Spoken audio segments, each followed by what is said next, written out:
बिस्मिल्लाहिर्रहमानिर्रहीम। अस्सलाम वालेकुम viewers, welcome to my channel kitchen with Dana Pani. कैसे हैं आप सब? होपफुली आप सब ठीक ठाक होंगे, खैरियत से होंगे, खुश रहें, हैप्पी रहें, हेल्दी रहें। आज मैं आपके लिए लेकर आई हूँ आलू वाला पुलाव।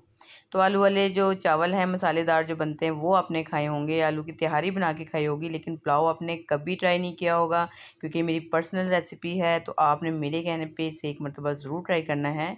आपके तमाम फैमिली मेम्बर्स खुश हो जाएंगे, इसे इंजॉय करेंगे और बच्चे और बड़े आपसे फरमाइश पे ये बनवाया करेंगे।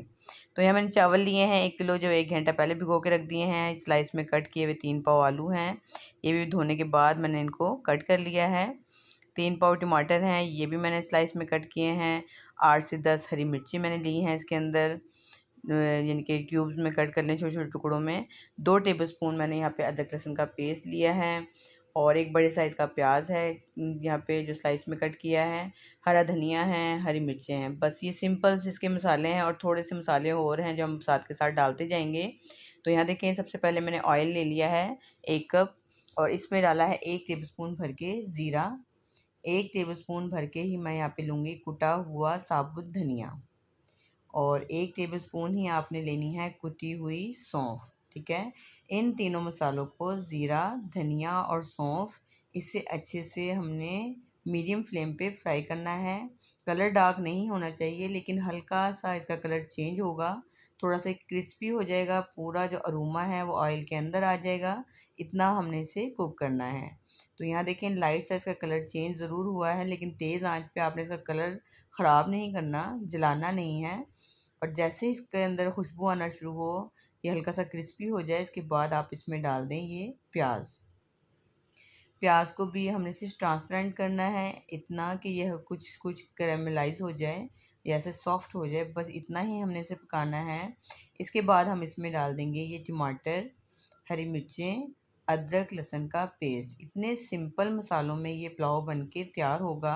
कोई बहुत ज़्यादा इसमें गरम मसाले नहीं हैं, लेकिन जो अरोमा इस टाइम आपको फ़ील होगा ना, जिसमें हमने सौंफ और धनिया जो डाला है, ज़ीरा, ये जो मसालों की जो खुशबू होगी ये आपको फीलिंग लेकर आएगी, वही जो आप पुलाव को बनाते टाइम आपको खुशबू आती है और आपकी भूख को बढ़ा देती है। ठीक है, तो बहुत कम मसालों में ये तैयार होगा। इसमें सिर्फ जाएंगे जो मज़ीद मसाले, 1 टेबलस्पून कुटी हुई लाल मिर्च है, 2 से ढाई टेबलस्पून मैंने इसमें डाला है नमक, जितने हमारे चावल हैं उसके हिसाब से। ठीक है, और ये 1 टीस्पून भर के मैं इसमें चाइनीज़ सॉल्ट का ले रही हूँ। तो आप इसकी जगह चिकन क्यूब्स का इस्तेमाल भी कर सकते हैं, ये इसको मज़ीद इसके फ्लेवर को इन्हेंस करने के लिए है। लेकिन अगर आप चाहते हैं तो स्किप कर सकते हैं, लेकिन डालेंगे तभी आपका पुलाव बहुत टेस्टी बन के तैयार होगा। तो इससे मेरे कहने पे एक मरतबा ज़रूर डालिएगा। तो यहाँ देखें, टमाटर सॉफ्ट हो गए हैं, थोड़ी देर मैंने इसको ढक के कवर करके पकाया है। टमाटर, प्याज जो मसाले हैं वो सॉफ्ट हो गए हैं, अभी भुने नहीं हैं अच्छे तरीके से, लेकिन अभी हमें जो मॉइस्चर बाकी है इसी में हम डाल देंगे आलू, ताकि इसी में जो मॉइस्चर है या इसमें जो हल्की फुल्की ग्रेवी है, इसी के साथ आलू कुक हो जाएंगे और आलू को भी हमने गला लेना है।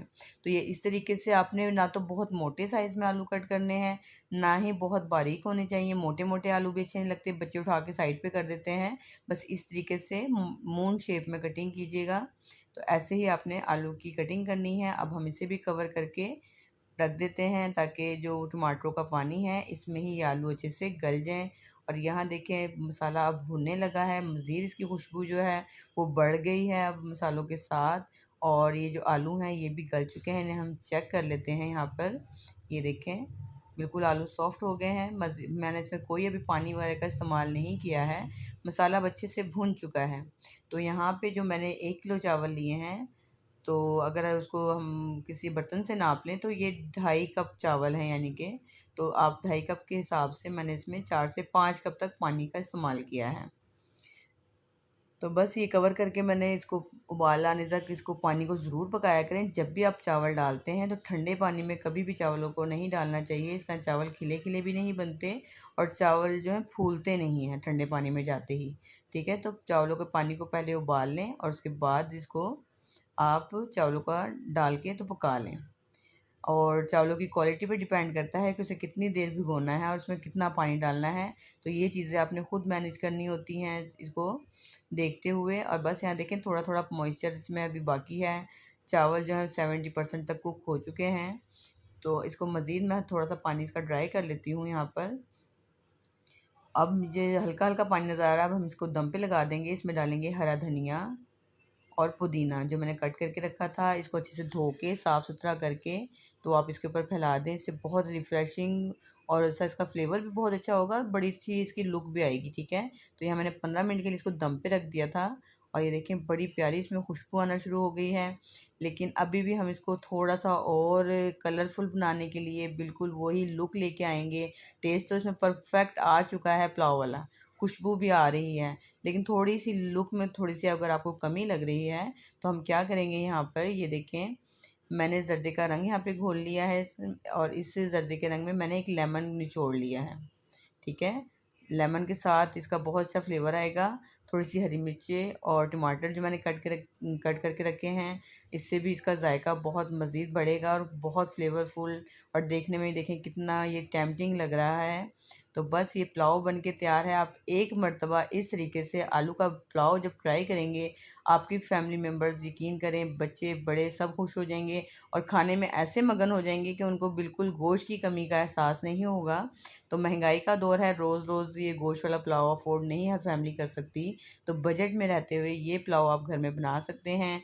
तो जब आप एक मरतबा मेरे कहने पे ज़रूर ट्राई कीजिएगा, ताकि आप जब एक मरतबा बना लेंगे फिर आपको ये फरमाइश आती रहेगी और आपको ये बार बार बनाना पड़ेगा। ठीक है, तो ये रेसिपी यकीनन आपको पसंद भी आई होगी, समझ भी आई होगी। तो सबसे पहले तो लाइक का बटन ज़रूर प्रेस किया करें और अपना फ़ीडबैक दिया करें मुझे कि आपको रेसिपीज़ कैसी लग रही हैं, मुझे अपने कमेंट्स में बताया करें।